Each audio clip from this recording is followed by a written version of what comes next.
어머님, 저희 집엔 발 들일 생각 마세요.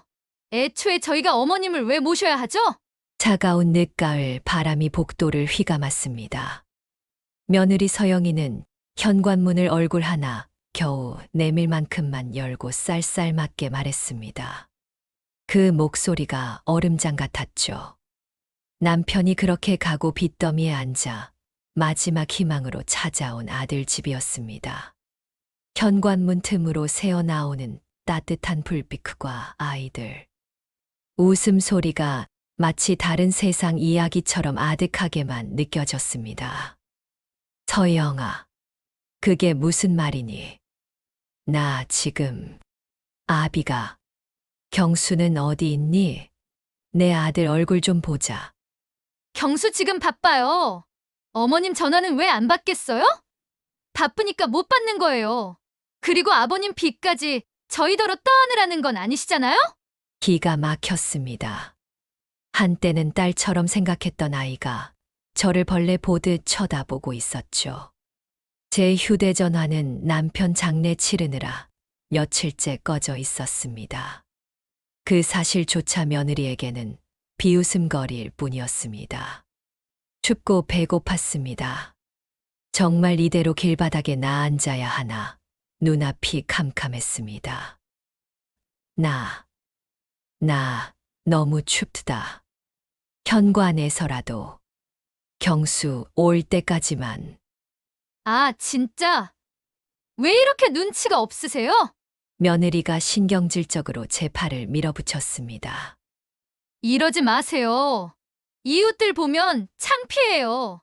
그리고 이거 저 혼자 결정한 거 아니에요. 경수도 동의했다고요. 경수가, 내 아들 경수가 동의했다고요? 믿을 수 없었습니다. 그 말은 빛보다 더 날카로운 비수가 되어 제 가슴을 찔렀습니다. 어머님은 당분간 요양원 같은 데라도 알아보시는 게 낫겠다고 경수가 직접 말했어요. 자기도 어쩔 수 없다고 했고요. 요양원, 어쩔 수 없다. 아들의 그 한마디가 며느리의 입을 통해 전해진 그 한마디가 제 세상을 통째로 무너뜨렸습니다. 저는 그 자리에 주저앉을 것만 같았습니다. 바로 그때 띵 하고 엘리베이터 문이 열리며 옆집 여자가 내렸습니다. 순간 며느리의 표정이 금세 눈물 맺힌 얼굴로 바뀌더군요. 어머님, 제가 정말 죄송해요. 저희도 너무 힘들어서 어쩔 수가 없다니까요. 그 여자를 향해 며느리는 한숨까지 내쉬었습니다. 아이고, 저희 시어머니신데 아버님이 빚을 좀 크게 지셔서요. 저희더러 그걸 다 갚으라고 하시네요. 순식간에 저는 아들 등골 빼먹으러 온 빚쟁이 노파가 되었습니다. 옆집 여자의 경멸 어린 시선이 제 가슴에 박혔습니다. 여기서 이러시면 저 정말 경찰 부를 수밖에 없어요. 철컥 굳게 닫힌 쇠문 소리가 제 인생의 마지막 문이 닫히는 소리처럼 들렸습니다. 저는 그 차가운 복도에 짐 가방을 껴안고 주저앉았습니다. 그때는 정말 몰랐습니다. 제가 들었던 아들의 그 어쩔 수 없다는 말이 사실은 전혀 다른 의미였다는 것을요. 모든 비극은 바로 그 닫힌 문 뒤에서 시작되고 있었습니다. 저는 송혜자라고 합니다. 올해 71. 그날 아들 녀석 아파트 복도에서 그렇게 쫓겨나던 그 순간부터 제 이름, 석자는 아무런 의미가 없어졌습니다. 저는 그저 아무도 거들떠보지 않는 냄새나는 늙은 노숙자일 뿐이었죠. 남편 장례를 치르고 딱 일주일이 지났을 때였습니다. 남편이 참 착하기만 한 사람이었는데 친구 보증을 잘못 써는 바람에 그 빚이 하루아침에 우리 집을 집어삼켰습니다. 장례식장이며 뭐며 정신없이 뛰어다니느라 며칠째 꺼져 있던 전화기를 겨우 켰지만 아들 녀석은 단 한 번도 연락이 없었습니다. 불길했죠. 하지만 애써 바쁘겠거니 그 녀석도 자기 아비 일로 경황이 없겠거니 생각했습니다. 하지만 빚쟁이들이 집까지 들이닥치고 낡은 짐가방 하나 들고 쫓겨나듯 나온 그 순간 제가 기댈 곳은 그래도 제 아들 경수밖에 없었습니다.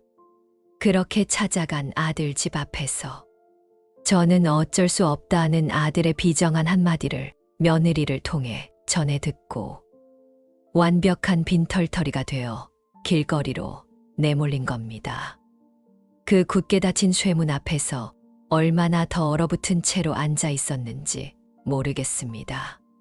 경비 아저씨의 눈길이 따가워질 때쯤에야 저는 겨우 몸을 일으켰습니다. 다리가 얼어붙어 시멘트 바닥에 붙어버린 것 같았습니다. 남편 유품 몇 개와 갈아입을 옷가지가 전부인 낡은 짐가방. 그걸 질질 끌고 엘리베이터를 탔습니다. 1층 로비의 깨끗한 유리문에 비친 제 모습이 어찌나 처참하던지 저 스스로도 눈을 감아버렸습니다. 제가 28배 남편을 만나 이듬해 경수를 낳았습니다. 남편은 사업이랍시고 1년의 절반을 집 밖으로 나돌았죠. 저는 그때부터 시장 바닥에 좌판을 깔고 나무를 팔았습니다. 어린 경수를 등에 업고 비가 오나 눈이 오나 그 자리를 지켰습니다. 그렇게 번 돈으로 경수를 키웠습니다. 그 흔한 학원 한 번 못 보내줬지만 녀석은 단 한 번도 속을 썩인 적이 없었습니다. 늘 반에서 1등을 놓치지 않았고 상장을 받아오는 날이면 제일 먼저 제 좌판으로 달려와 엄마 하고 저를 부르곤 했죠. 엄마, 나중에 커서 꼭 호강시켜 줄게. 엄마는 내가 무조건 지킬 거야. 그 말을 입에 달고 살던 녀석이었습니다. 그런 녀석이 제 남편, 그러니까 자기 아비가 죽고 빚더미에 앉자마자 저를 내친 겁니다. 경수도 동의했어요. 어머님은 당분간 요양원 같은 데라도 알아보시는 게 낫겠다고 경수가 직접 말했어요. 경수도 어쩔 수 없다고 했어요.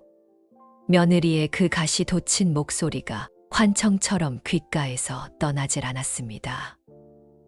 빚. 그 놈의 빚이 뭔지. 남편이 남긴 빚더미가 결국 모자 사이에 천륜마저 무참히 끊어버린 겁니다. 제 아들을, 저만 바라보던 착한 아들을 돈밖에 모르는 괴물로 만들어버린 거였죠. 아들 집에서 쫓겨난 첫날 밤은 아파트 단지 근처 지하철역 구석에서 새우잠을 잤습니다. 찬 바람이 뼈마디를 쑤시더군요. 짐가방을 부서져라 껴안았습니다. 누군가 훔쳐갈까봐 무서워서가 아니었습니다. 이 가방마저 없으면 내가 송혜자라는 이름으로 이 세상에 존재했다는 아주 작은 흔적조차 사라져버릴 것만 같았습니다. 그렇게 며칠을 버텼습니다. 낮에는 정처 없이 공원을 떠돌고 밤에는 지하철역이나 문 닫은 상가 건물 틈에서 웅크리고 눈을 붙였습니다. 밥은 근처에 무료 급식소가 있다는 말은 들었지만 도저히 그 줄에 설 용기가 나지 않았습니다. 며칠 전까지만 해도 누군가의 아내였고 어엿한 대기업 차장의 어머니였는데 내 손으로 밥을 굶어본 적은 있어도 남에게 밥 한 끼를 구걸해 본 적은 없었습니다. 배가 고픈 것보다 더 참기 힘든 건 사람들의 시선이었습니다. 빵집 앞에서 막 구워낸 빵 냄새를 맡으며 서성거리고 있었습니다. 따뜻한 우유 한 잔에 저 빵 한 조각이면 눈물이 핑 돌았습니다. 그때였습니다. 빵집 주인이 처음엔 무심히 저를 쳐다보더군요. 제가 한참을 그 앞에서 떠나지 못하고 있자 이내 불쾌한 표정이 되었습니다. 주인은 밖으로 나오더니 제게 직접 말을 거는 대신 제 바로 앞에 유리창을 보란 듯이 젖은 걸레로 닦기 시작했습니다. 아주머니, 여기서 좀 말끝을 흐렸지만 그 뜻은 명백했습니다. 어서 꺼지라는 무언의 압박이었죠. 저는 얼굴이 불타는 것 같아 도망치듯 그 자리를 피했습니다. 몸도 마음도 이미 한계였습니다. 춥고 배고프고 무엇보다 더러웠습니다. 내 자신이 그냥 이대로 죽어버릴까. 그런 생각마저 들었습니다. 하지만 억울해서 죽을 수가 없었습니다. 내 아들 경수, 그 녀석의 진짜 속마음이라도 알고 죽어야 했습니다. 정말 내가 내 어미를 버리라고 했느냐. 그것만은 꼭 물어봐야 했습니다. 다시 그 빵집 근처 공원 벤치로 돌아왔습니다. 벌써 노숙 생활 닷새째. 이제는 주머니에 10,000원짜리 한 장 없었습니다. 손이 덜덜 떨리고 눈앞이 아찔했습니다. 누가 나 좀, 제발 나 좀 도와주세요. 속으로만 간절히 외치고 있었죠. 그때였습니다. 아주 말끔하게 양복을 차려입은 변호사나 법무사쯤 되어 보이는 젊은 남자가 제 앞에 멈춰 섰습니다. 처음엔 빵이라도 사주려는 친절한 사람인 줄 알았습니다. 저는 창피해서 고개도 들지 못했습니다. 저 실례합니다만 남자가 나직이 말을 걸었습니다. 혹시 송혜자 어르신 되십니까? 제 이름을 부르는 소리에 저는 깜짝 놀라 얼어붙은 고개를 들었습니다. 난생 처음 보는 얼굴이었습니다. 송혜자 님 맞으시죠? 혹시 돌아가신 송기철 씨 동생분 아니십니까? 송기철 수십 년간, 아니 거의 평생을 남처럼 연락도 끊고 살았던 제 유일한 오라비의 이름이었습니다. 이 젊은 사람이 어떻게 오빠 이름을 알고 이런 거짓골을 한 저를 찾아온 걸까요? 송기철, 오빠요? 제 입에서 나온 목소리가 제 것 같지 않게 갈라졌습니다. 오빠, 제가 15살 때 아버지와 대판 싸우고는 다시는 이 거지. 같은 집 구석 안 본다. 몇 뛰쳐나간 뒤로 부모님 장례식에도 코빼기 한 번 비치지 않았던 그 사람. 피를 나눈 형제였지만 제 기억 속엔 이미 남보다 못한 존재로 흐릿해진 이름이었습니다. 네, 어르신. 미국에서 사업을 크게 하셨습니다. 지난달에 지병으로 돌아가셨고요. 저는 송기철 회장님의 유언 집행을 맡은 김영민 변호사라고 합니다. 김 변호사라는 젊은 남자는 제 쭈그린 눈높이에 맞춰 허리를 숙이며 아주 정중하게 명함을 내밀었습니다. 송기철 회장님께서는 평생을 미혼으로 지내셨습니다. 법적 자녀도 없으시고요. 저희가 확인한 바로는 어르신께서 유일한 법적 상속인이십니다. 상속인. 그 단어가 귓가에 맴돌았지만 무슨 뜻인지 머릿속에서 정리가 되질 않았습니다. 빚쟁이들에게 쫓겨다닌 게 불과 며칠 전입니다. 상속이란 저에게는 곧 빚을 떠넘긴다는 말과 같았습니다. 그래서 나더러 뭘 빚이라도 갚으라는 거요? 제가 경계하며 묻자 김 변호사는 고개를 저었습니다. 아닙니다, 어르신. 회장님께서는 전 재산을 유일한 혈육인 동생 송혜자님께 상속하셨습니다. 확인된 자산만 한화로 약 200억 원입니다. 200억. 그 순간 저는 제 귀를 의심했습니다. 지금 이 사람이 몹쓸 늙은이를 상대로 아주 질 나쁜 장난을 치고 있구나. 며칠 굶주린 제 몰골을 보고 동정심이 생겨 빵 대신 농담이라도 던지는 건가 싶었습니다. 지금 나 놀리는 거요? 내가 지금 밥 한 끼. 절대 아닙니다, 어르신. 이건 장난이 아닙니다. 저희가 어르신을 찾기 위해 지난 몇 주간 얼마나. 김 변호사의 표정은 너무나 진지했습니다.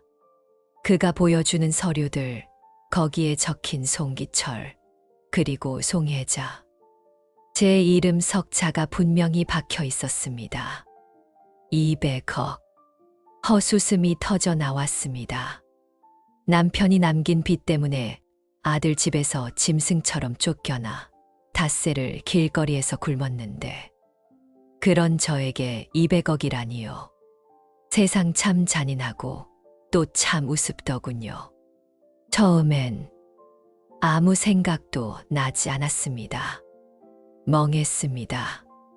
그러다 눈물이 났습니다. 배고파서도 서러워서도 아니었습니다. 그건 허무함이었습니다. 이 돈의 100분의 1, 아니 1000분의 1만이라도 불과 일주일 전에만 내게 있었더라면 남편이 그 보증빚 때문에 스스로 목숨을 끊기 전에만, 아니 최소한 내가 아들 녀석 집 문을 두드리기 전에만 왔더라면 경수도 동의했어요. 어머님은 요양원이나 알아보시는 게 낫겠다고. 경찰 부를 수밖에 없어요. 며느리의 목소리가, 그 차가웠던 옆집 여자의 경멸 어린 눈빛이 제 뇌리를 스치고 지나갔습니다. 어쩔 수 없다며 저를 외면한 내 아들 경수의 그 비정한 한마디가 심장을 후벼 팠습니다. 그렇게 한참을 울었을까요? 문득 눈물이 멎었습니다. 허무함이 분노로 바뀌었습니다. 그리고 그 분노는 얼음장처럼 차가운 어떤 결심으로 굳어지더군요. 갑자기 며칠간 저를 짓누르던 허기와 추위가 싹 가시는 것 같았습니다. 대신 차가운 분노가 제 등골을 타고 올랐습니다. 그래, 차라리 잘 된 일이다. 만약 이 돈이 일찍 왔다면 저는 그저 빚을 갚고 아들 녀석에게 아무 일 없었다는 듯 바보처럼 웃으며 다시 그 집으로 들어갔을지도 모릅니다. 하지만 아닙니다. 저는 이제 알아버렸습니다. 제 아들과 며느리의 그 진짜 속내를. 닷새간의 노숙은 저에게 200억보다 더 값비싼 진실을 가르쳐 준 셈이었죠. 변호사님. 네, 어르신. 우선 어디든 따뜻한 곳으로 모시겠습니다. 식사도 하셔야 하고. 아니, 나 지금 당장 해야 할 일이 생겼소. 저는 벤치에서 몸을 일으켰습니다. 닷새를 굶은 사람이라고는 믿기지 않을 만큼 다리에 힘이 들어갔습니다. 그 돈, 정말 내 마음대로 쓸 수 있는 거요? 그럼요, 어르신. 법적으로 완벽하게 어르신의 재산입니다. 당장이라도. 좋소. 그럼 지금 당장 서울에서 제일 비싸고 제일 좋은 식당으로 예약을 좀 해주시오. 김 변호사의 눈이 살짝 커졌습니다. 예약이요? 물론입니다만. 그리고 두 사람을 초대해야겠소. 내 아들 박경수, 그리고 내 며느리 김서영. 알겠습니다. 혹시 어떤 용무로 초대한다고 전할까요? 용무라. 저는 잠시 생각했습니다. 어머니가 200억을 상속받았다. 이렇게 말하면 그 둘은 어떤 표정을 지을까요? 당장이라도 달려와 제 다리에 매달리겠죠. 아니, 그렇게 싱겁게 끝낼 수는 없었습니다. 그들이 저에게 준 모멸감과 배신감을 그들도 똑같이, 아니, 몇 배로 돌려받아야 했습니다. 이렇게 전하시오. 송혜자 씨 남편분의 채무 관계 및 상속 문제로 드릴 말씀이 있습니다. 가고, 그렇습니다. 그들은 저를 빚쟁이 취급했습니다. 그 빚 때문에 저를 내쳤습니다. 그러니 분명 빚 문제라고 하면 자기들에게 불똥이라도 튈까봐 겁에 질려 달려올 게 뻔했습니다. 어르신, 혹시 괜찮으시다면 우선 몸부터 좀. 아니, 난 괜찮소. 지금 정신이 아주 또렷하오. 저는 김 변호사를 똑바로 쳐다봤습니다. 대신 조건이 있소. 식당에는 내가 먼저 가 있을 거요. 아주 근사하게 차려입고. 네. 그리고 변호사님은 약속 시간보다 10분쯤 뒤에 그 식당 방으로 들어와 주시오. 제가 말입니까? 네. 변호사님이 직접 내 아들 며느리 앞에서 송혜자 어르신의 200억 상속 사실을 만천하에 알려주시오. 저는 상상했습니다. 빚 독촉이라도 받을까봐 잔뜩 굳은 얼굴로 방에 들어설 내 아들과 며느리. 그리고 그들 앞에 나타난 며칠 전 자기들이 내쫓았던 초라한 노파가 아닌 완전히 다른 사람의 모습을 한 저를 말입니다. 김 변호사는 잠시 저를 바라보더니 이내 제 뜻을 알아차린 듯 고개를 끄덕였습니다. 알겠습니다, 어르신. 그렇게 준비하겠습니다. 그날 오후 저는 김 변호사의 도움으로 강남의 최고급 호텔 스위트룸이라는 곳에 몸을 뉘었습니다. 태어나서 처음 받아보는 전신 마사지라는 것도 받고 머리도 했습니다. 사람이 돈이 생기니 짐승 같던 몰골도 반나절 만에 사람 꼴로 돌아오더군요. 저는 거울 앞에 섰습니다. 비싸 보이는 하지만 요란하지는 않은 짙은 남색 원피스를 입은 제가 서 있었습니다. 며칠 전 지하철역 구석에서 떨던 그 노파는 어디에도 없었습니다. 하지만 제 눈빛은 변하지 않았습니다. 아니, 오히려 더 차갑고 단단해졌습니다. 그래, 서영아, 경수야. 너희가 그토록 무시하고 내쫓았던 이 어미가 너희에게 아주 근사한 저녁을 대접하마. 너희 인생에서 가장 비싸고 가장 끔찍한 저녁이 될 게다. 복수. 그 달콤하고도 살벌한 단어가 제 혀끝을 맴돌았습니다. 저는 그날 밤 내 아들 녀석에게 전화를 걸었습니다. 아니, 걸려고 했습니다. 신호가 몇 번 가기도 전에 어김없이 며느리가 전화를 받더군요. 여보세요? 나다. 어머님, 이 시간에 웬일이세요? 경수 지금 바쁘다는 말은 그만하거라. 내일 저녁 7시 63빌딩에 있는 오 레스토랑으로 와라. 경수랑 같이. 네, 거길 저희가 왜? 김 변호사라는 사람한테 연락 못 받았니? 내 시아버지 빚 문제 때문에 할 얘기가 있으니까 너희도 알아야 할 것 같아서 그런다. 빚 문제라는 말에 며느리의 목소리가 순간 경계심으로 날카로워졌습니다. 이번에는 경수 바쁘다는 말이 아니라 놀람과 두려움이 뒤섞인 그런 목소리였습니다. 빚이라면 저희랑 상관없는, 상관이 있는지 없는지는 와서 들어보면 알겠지. 끊는다. 더 이상 대꾸할 틈도 주지 않고 전화를 끊어버렸습니다. 분명 그들은 올 겁니다. 어떻게든 자신들의 안위를 지키기 위해서라도 말이죠. 저는 창밖으로 펼쳐진 서울의 야경을 내려다보았습니다. 수만 개의 불빛이 마치 저를 비웃는 것 같기도 또 응원하는 것 같기도 했습니다. 모든 준비는 끝났습니다. 약속 당일 저는 그 63빌딩 꼭대기에 있다는 최고급 식당의 제일 좋은 방에 먼저 와 있었습니다. 김 변호사가 직접 예약해 준 자리였습니다. 보통은 한 달, 2달 전에나 예약이 가능한 곳인데 돈의 힘이라는 게 참 무섭더군요. 저는 며칠 전 빵집 앞에서 쫓겨나던 그 냄새나는 노파가 아니었습니다.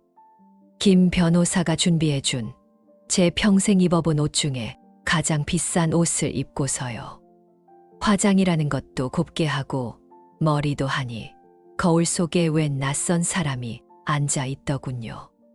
하지만 제 피부에 남은 세월의 흔적과 고생의 자국까지 감출 수는 없었습니다. 괜찮습니다. 중요한 건 제 눈빛이었으니까요. 며칠 전만 해도 절망과 허기로 흐려져 있던 그 눈이 지금은 얼음장보다 차갑고 단단하게 빛나고 있었습니다. 따뜻한 차를 한 모금 마셨지만 뱃속으로 들어가는 느낌조차 나지 않았습니다. 오직 이따가 보게 될 두 사람의 얼굴, 그들의 경악과 절망. 그것만이 저를 버티게 하는 유일한 이유였습니다. 약속 시간인 7시가 거의 다 되어갈 무렵 방문이 열리고 두 사람이 들어섰습니다. 제 예상대로였습니다. 며느리 김서영은 잔뜩 날이 선 표정이었습니다. 마치 무슨 빚 독촉이길래 이 비싼 데서 보자고 하는 거야 라는 듯 불쾌함과 경계심이 얼굴에 가득했죠. 그리고 내 아들 경수, 그 녀석은 헬쑥했습니다. 며칠 만에 본 아들의 얼굴은 반쪽이 되어 있더군요. 좋은 양복을 챙겨 입긴 했지만 깊은 수심과 피로에 절어 있었습니다. 저는 속으로 차갑게 비웃었습니다. 그래, 어미를 버리고 나니 잠이 안 오더냐. 아니면 내 애비 빚이 너한테까지 넘어올까봐 겁이 나더냐. 그들은 제 맞은편에 굳은 얼굴로 앉았습니다. 식당 직원이 메뉴판을 가져다 주었지만 둘 다 거들떠보지도 않더군요. 어머님, 용건만 간단히 하시죠. 낮에 변호사라는 사람한테 연락받고 이게 다 무슨 일인지 모르겠네요. 저희 바쁜 사람들입니다. 며느리가 먼저 포문을 열었습니다. 여전히 쌀쌀맞고 여전히 저를 아래로 내려다보는 그 말투. 앉아라. 급할 거 없지 않니? 밥부터 먹자. 여기 음식이 그렇게 비싸고 맛있다더구나. 너희가 평생 먹어볼 일 없을지도 모르는 아주 귀한 음식들로만 시켜놨다. 제 말에 며느리의 미간이 좁혀졌습니다. 지금 저희 놀리시는 거예요? 빚 문제라면서요. 설마 아버님 빚 저희더러 갚으라고 이 자리 만드신 거예요. 말씀드리지만 저희는 상속 포기. 서영아, 그만해. 조용히 듣고만 있던 경수가 며느리를 제지했습니다. 그러고는 저를 아주 복잡한 눈으로 바라보더군요. 그 눈빛이 무엇을 의미하는지 그때의 저는 알지 못했습니다. 그저 저를 버린 자의 뒤늦은 죄책감 혹은 자신에게 닥칠 불이익에 대한 초조함이라고만 생각했죠. 어머니, 그 짐가방은 어떻게 하셨습니까? 경수가 입을 열었습니다. 짐가방. 닷새 전 그 녀석 집 복도에 내팽개쳐졌던 그 짐가방 말입니다. 그날 서영이한테 얘기 들었습니다. 많이 힘드셨죠? 제가 힘들었지. 저는 경수의 말을 잘랐습니다. 아주 힘들었지. 내가 내 마누라 시켜서 이 늙은 어미더러 어쩔 수 없다며 요양원이나 알아보라고 한 그날부터 너희 집 현관 앞에서 쫓겨나 길바닥에서 닷새를 굶었다. 내 아들아. 제 목소리는 떨리지 않았습니다. 오히려 얼음 조각을 씹어뱉는 것처럼 차가웠습니다. 경수의 눈이 크게 흔들렸습니다. 옆에 있던 며느리는 어머님, 그건 하고 무어라 소리치려 했죠. 바로 그때였습니다. 제가 김 변호사와 약속했던 그 시간. 방문이 다시 열리고 말끔하게 차려입은 김 변호사가 서류 가방을 들고 들어왔습니다. 늦어서 죄송합니다. 송혜자 어르신. 김 변호사는 저에게 깍듯하게 인사를 한 뒤 맞은편에 앉은 두 사람을 향해 고개를 돌렸습니다. 박경수님, 김서영님 맞으시죠? 송혜자 어르신의 법률 대리인 김영민 변호사입니다. 법률 대리인. 그 단어가 나오자마자 두 사람의 얼굴이 하얗게 질렸습니다. 특히 며느리의 표정이 볼만하더군요. 빚 때문에 불렀는데 변호사가 나타났으니 그들은 제가 시아버지 빚 문제로 그들을 고소라도 한 줄 알았거나 혹은 빚쟁이들이 변호사를 대동하고 나타난 줄 알았을 겁니다. 변호사요? 법률 대리인이라니요. 이게 다 무슨... 며느리가 당황해서 말을 더듬었습니다. 저는 의자의 등을 깊게 기댔습니다. 드디어 제가 기다리던 순간이 온 겁니다. 조용히 해라, 서영아. 김 변호사님. 저는 턱짓으로 두 사람을 가리켰습니다. 저 불쌍한 내 아들 며느리에게 내가 오늘 왜 이 비싼 저녁을 대접하는지 그 이유를 똑똑히 설명 좀 해주시죠. 김 변호사는 고개를 끄덕이고 준비한 서류 몇 장을 테이블 위에 올려놓았습니다. 네. 박경수님, 김서영님. 두 분은 송혜자 어르신께서 고 송기철 회장님의 유산을 상속받게 되신 사실을 모르고 계셨던 것 같습니다. 송기철이요. 누군데요, 그게? 며느리가 신경질적으로 되물었습니다. 경수도 송기철이라는 이름이 낯선 듯 고개를 갸웃했습니다. 제 오랍이다. 너희 큰 외삼촌이지. 제가 나직이 말했습니다. 김 변호사가 말을 이었습니다. 송혜자 어르신께서는 고 송기철 회장님의 유일한 법적 상속인으로서 미국과 한국에 있는 전 재산, 총 자산 한화 약 200억 원을 상속받게 되셨습니다. 오늘부로 모든 법적 절차가 마무리되었습니다. 200억. 방 안의 공기가 그대로 얼어붙었습니다. 땡그랑 며느리가 손에 쥐고 있던 숟가락을 접시 위로 떨어뜨리는 소리가 방 안을 날카롭게 울렸습니다. 저는 그토록 보고 싶었던 며느리의 얼굴을 천천히 감상했습니다. 믿을 수 없다는 표정. 아니, 저게 꿈이길 바라는 표정이었죠.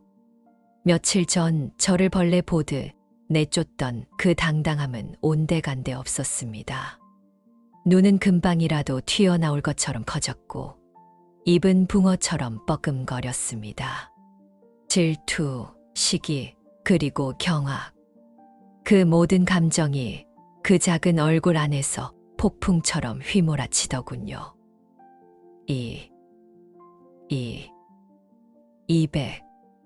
200억이요? 며느리의 목소리가 염소처럼 떨려 나왔습니다. 어머님, 그게 정말이에요? 아이고, 어머님, 세상에, 어머님, 아이고, 저희가 그것도 모르고. 며느리는 갑자기 자리에서 벌떡 일어나더니 제 옆으로 달려와 제 팔을 붙잡으려 했습니다. 어머님, 그동안 얼마나 고생 많으셨어요. 아이고, 저희가 정말 죽을 죄를 역겨웠습니다. 돈, 그 놈의 돈 200억이 닷새 만에 저를 재수 없는 늙은이에서 고생 많으신 어머님으로 바꿔놓은 겁니다. 저는 며느리의 손을 벌레 떼어내듯 차갑게 뿌리쳤습니다. 제 복수는 성공했습니다. 이보다 더 통쾌할 수는 없다고 생각했죠. 이것이 바로 제가 원했던 거짓된 안정이었습니다. 그때였습니다. 제 승리감에 도취되어 있던 그때. 저는 며느리에게만 시선을 고정하고 있다가 문득 제 아들 경수를 바라보았습니다. 며느리처럼 달려와 매달리거나 돈에 눈이 멀어 흥분할 줄 알았던 내 아들. 그런데 경수는 가만히 앉아 있었습니다. 200억이라는 말에도, 김 변호사의 말에도, 심지어 자기 아내가 저에게 달려와 아양을 떠는 그 순간에도 그 녀석은 그 어떤 미동도 없이 오직 저만을, 저 하나만을 뚫어져라 쳐다보고 있었습니다. 그 눈빛은 제가 예상했던 눈빛이 아니었습니다. 탐욕도 놀람도 후회도 아니었습니다. 그것은 마치 난생 처음 보는 괴물을 보는 듯한 깊은 고통과 처절한 혼란 그 자체였습니다. 어머니, 경수가 아주 낮고 떨리는 목소리로 저를 불렀습니다. 지금 무슨 말씀을 하시는 겁니까? 뭘 말이냐? 아니, 돈 말고요. 방금 닷새를 길바닥에서 굶으셨다고. 그게 무슨...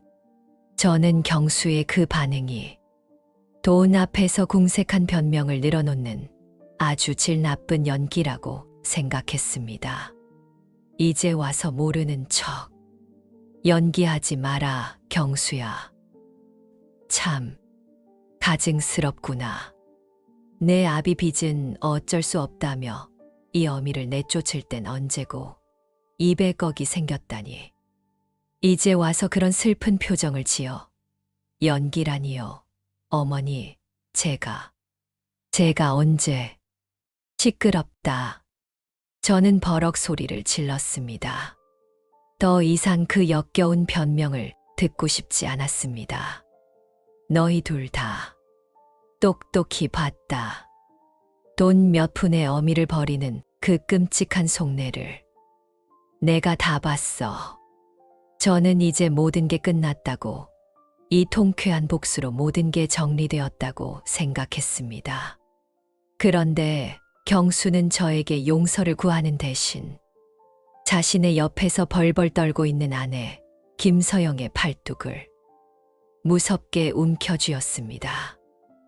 당신, 뭐야? 여보, 당신, 나한테 뭐라고 했어? 경수의 목소리가 제 분노와는 비교도 안 될 만큼 낮고 서늘하게 가라앉았습니다.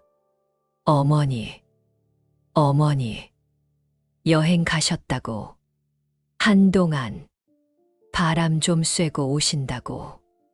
당신이 나한테, 여행? 저는 순간 제 귀를 의심했습니다. 그건 당신 바쁘니까. 신경 쓸까봐. 며느리가 횡설수설하기 시작했습니다. 신경 쓸까봐. 내가, 우리 엄마 일인데 내가 신경 쓸까봐. 당신, 어머니한테 닷새 전에 무슨 짓을 한 거야? 말해. 저는 그 자리에 얼어붙고 말았습니다. 이건 제가 예상했던 그림이 아니었습니다. 돈 때문에 서로를 물어뜯는 것이 아니라 제 아들이 마치 정말로 아무것도 몰랐던 사람처럼 배신감에 몸을 떨고 있었습니다. 제 완벽한 복수극에 예상치 못했던 균열이 가기 시작했습니다. 저는 그 자리에 얼어붙고 말았습니다. 제 아들 경수가 여행이라니요. 닷새를 길바닥에서 굶고 짐승처럼 쫓겨난 저를 제 아들은 여행을 간 것으로 알고 있었다니. 여보, 그건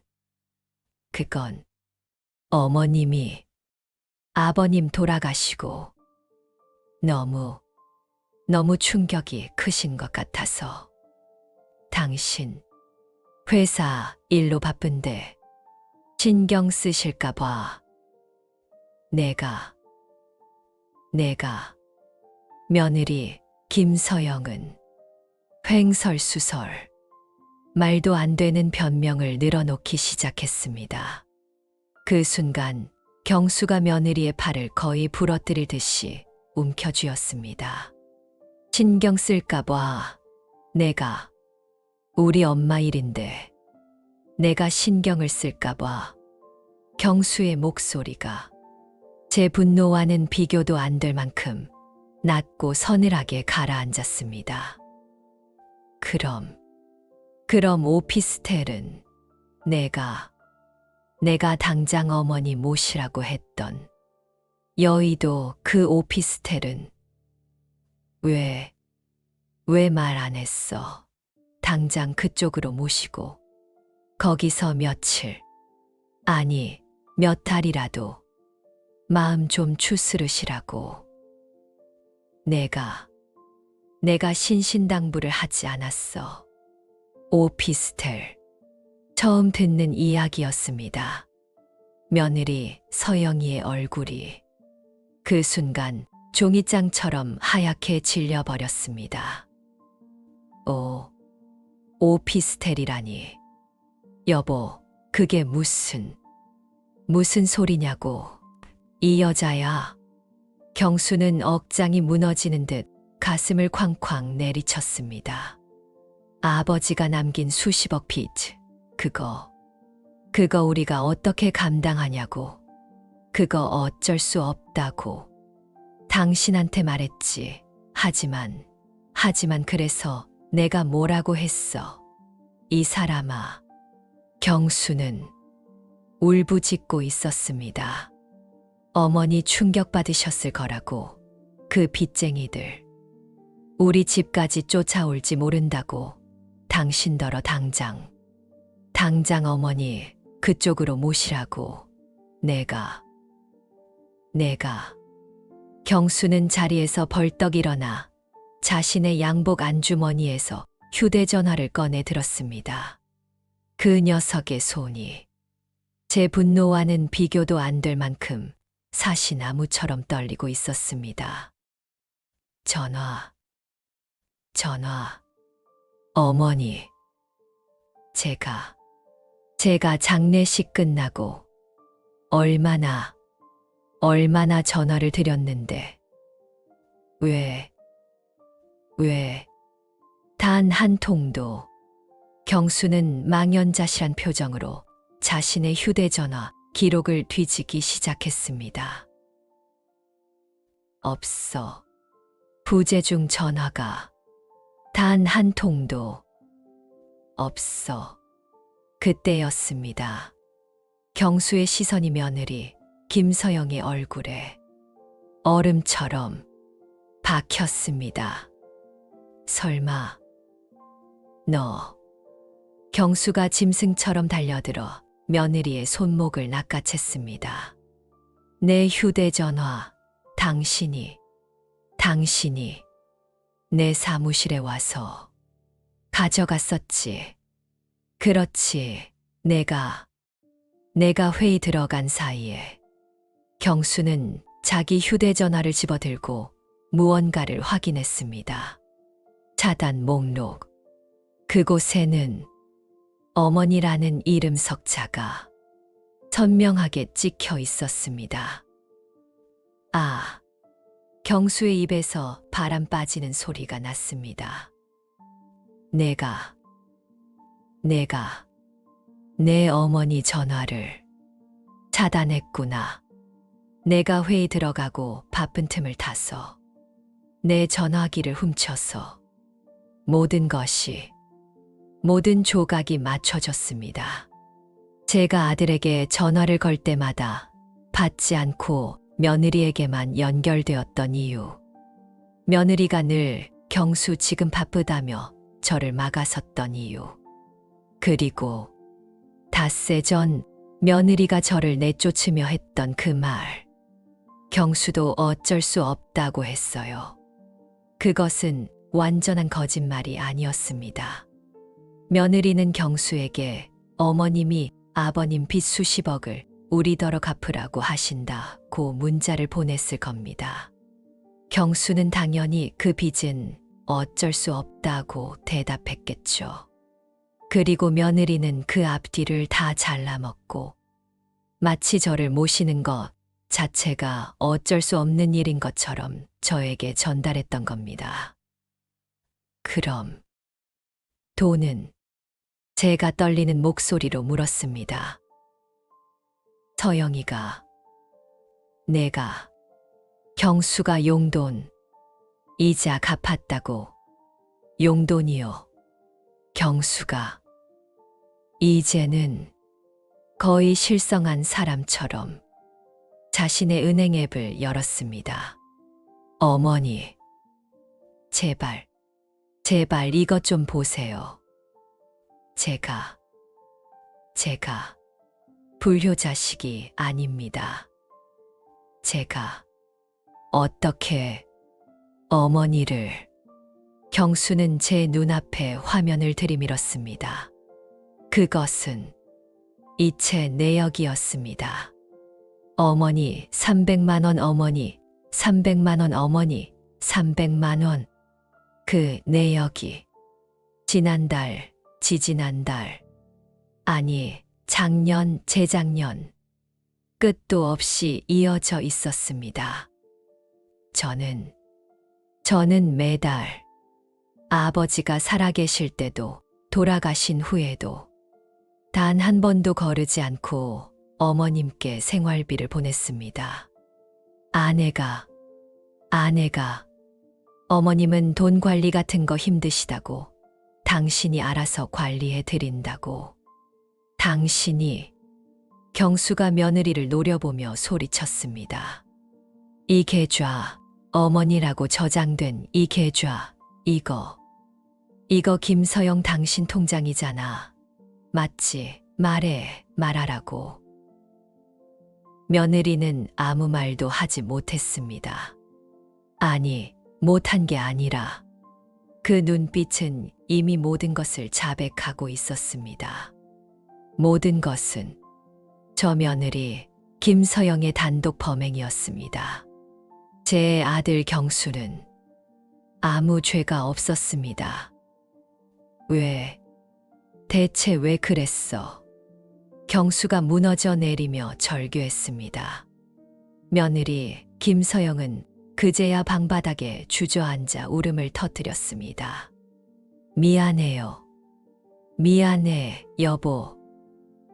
우리 엄마 빚 때문에, 오빠 도박 빚 때문에, 나 정말 죽고 싶었단 말이야.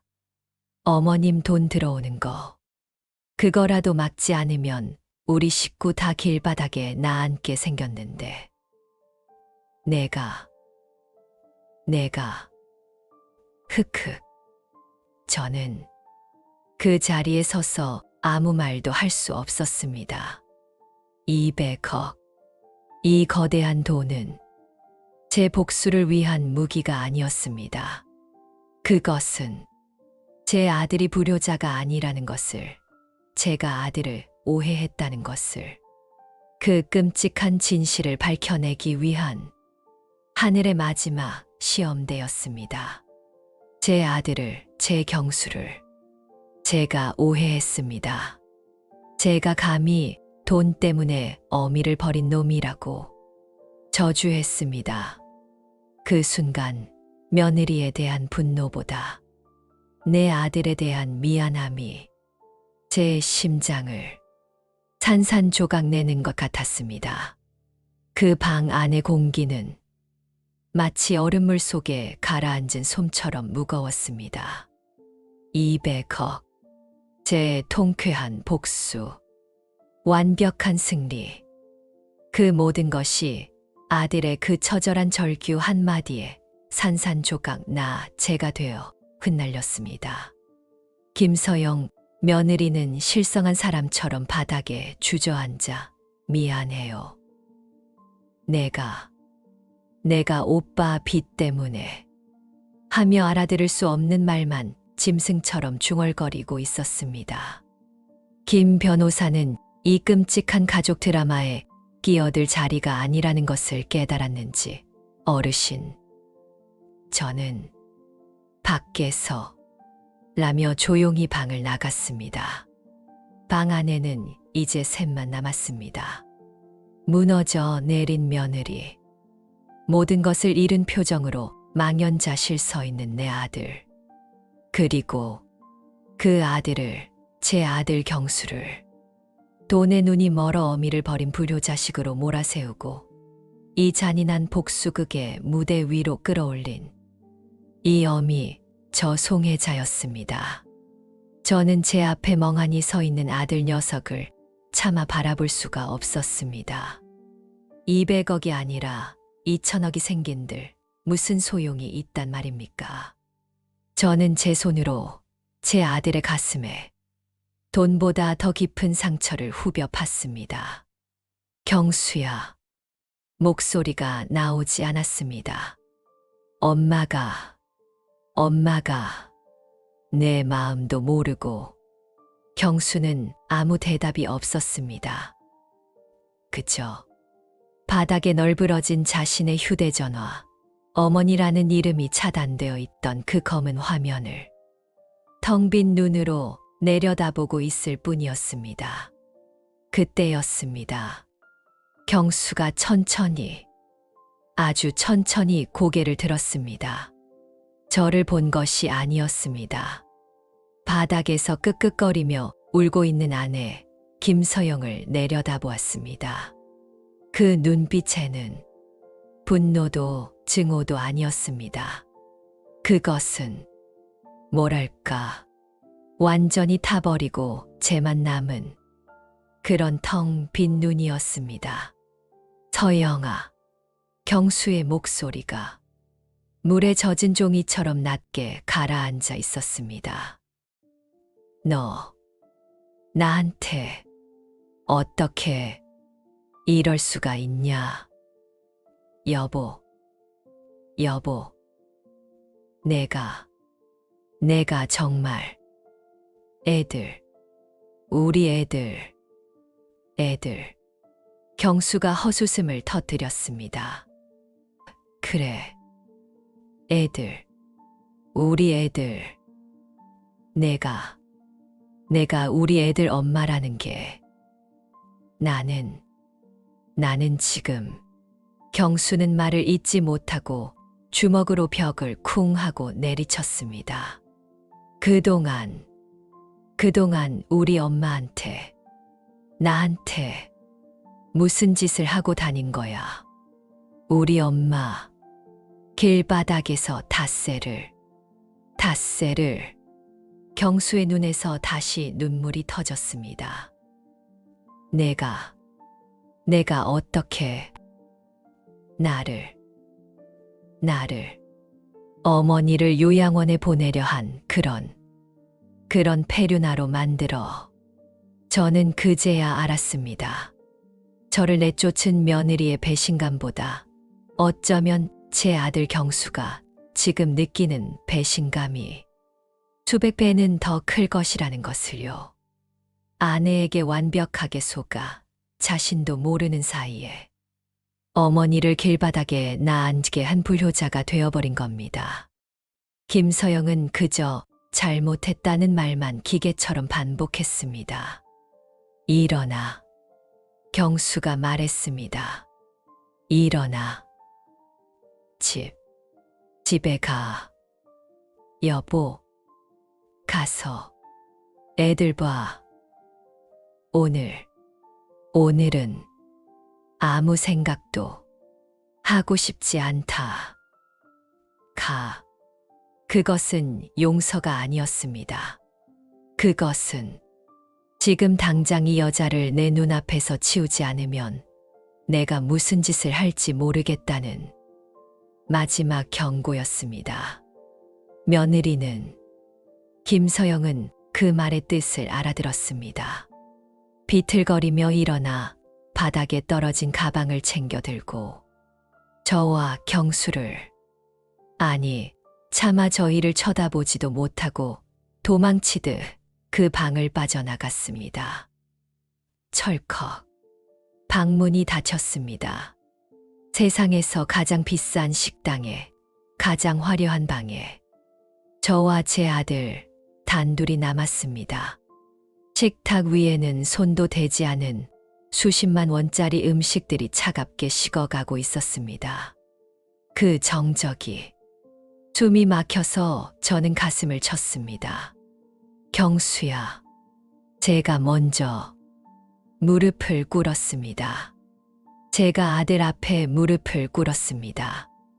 엄마가 잘못했다. 이 못난 어미가 내 아들 속도 모르고 너를 눈물이 비 오듯 쏟아졌습니다. 복수심에 불타던 그 차가운 눈물이 아니었습니다. 내 아들에 대한 미안함과 죄책감에 뜨거운 물이 쏟아지는 것 같았습니다. 일어나세요. 어머니, 일어나세요. 경수가 울음이 뒤섞인 목소리로 저를 부축해 일으켰습니다. 어머니 잘못이 아닙니다. 제가 죄인입니다. 제 아내 하나 제대로, 아니다, 아들아.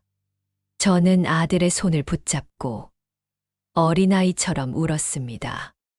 닷새 동안 길바닥에서 겪었던 그 추위와 배고픔, 그 서러움이 아들의 결백이 밝혀지는 순간 저를 향한 죄책감이 되어 몇 배로 돌아왔습니다. 내가 너를 믿지 못했다. 이 어미가 돈 때문에 내 아들이 변했다고, 내 아들을 의심했다.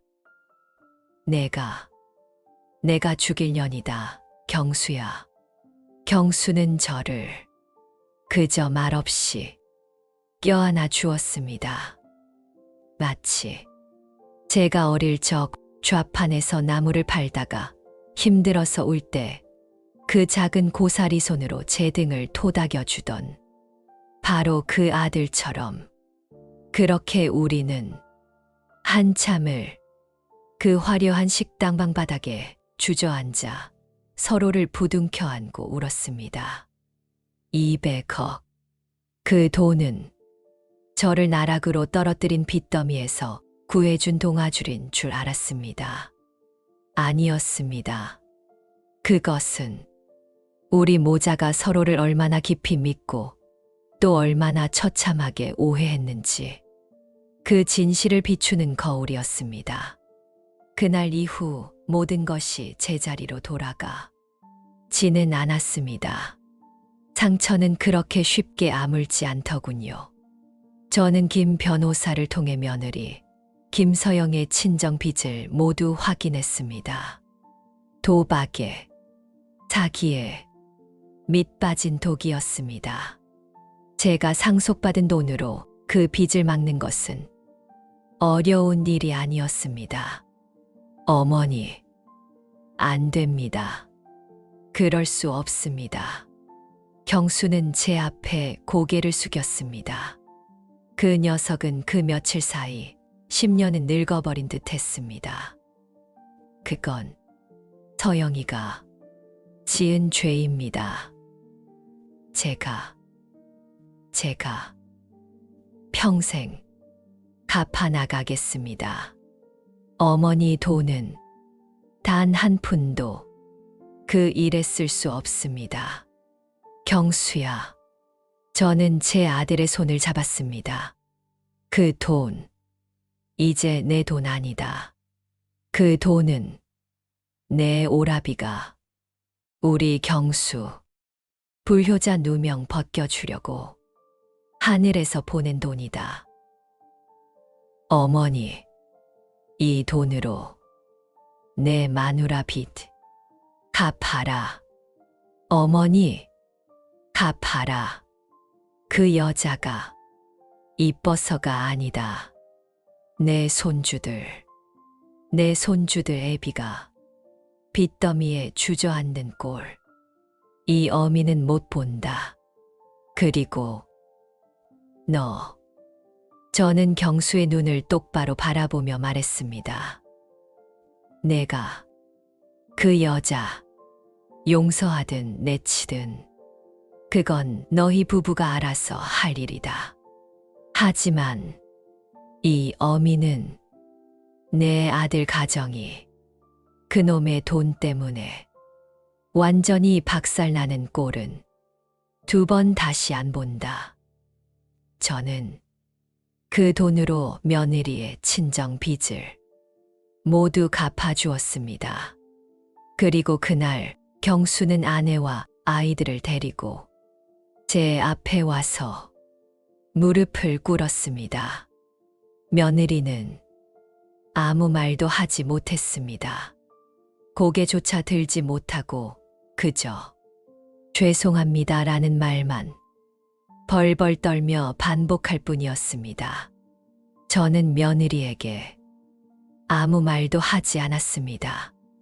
용서한다는 말도 원망한다는 말도 하지 않았습니다. 그것이 제가 내린 진정한 결말이었습니다. 200억으로 시작된 복수극은 결국 200억으로 제 아들의 가정을 지키는 것으로 그렇게 끝이 났습니다. 그 끔찍했던 복수극이 막을 내린 지도 벌써 3년이라는 세월이 흘렀습니다.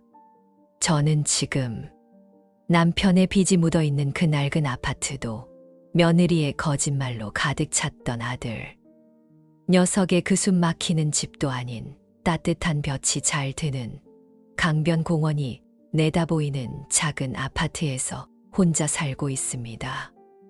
200억, 그 큰 돈, 며느리의 친정 빚을 다 갚아주고 이런저런 묵은 빚들을 다 정리하고도 제 평생 만져볼 것이라고는 상상도 못했던 큰 돈이 제 통장에 남았습니다.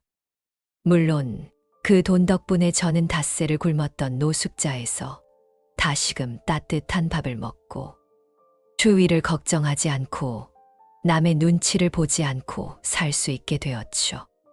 하지만 그 돈이 제게 준 진짜 선물은 그런 물질적인 것들이 아니었습니다. 그것은 바로 진실이었습니다. 만약 제게 그 돈이 떨어지지 않았다면, 그래서 제가 그 비싼 식당에서 그들을 불러낼 수 없었다면, 저는 아마 평생을 제 아들 경수를 돈 때문에 늙은 어미를 요양원에 보내려 한 그런 끔찍한 불효자로 오해했을 겁니다. 그리고 제 아들 경수는 평생을 자기가 모르는 사이에 어미를 길바닥에 나앉게 만들었다는 그 죄책감 속에서 아내의 거짓말에 속아 불효자가 되어버린 자신을 원망하며 하루하루를 지옥 속에서 살았겠지요. 어쩌면 저는 그 지하철역 어느 구석에서 아들을 원망하며 쓸쓸히 얼어 죽어갔을지도 모릅니다.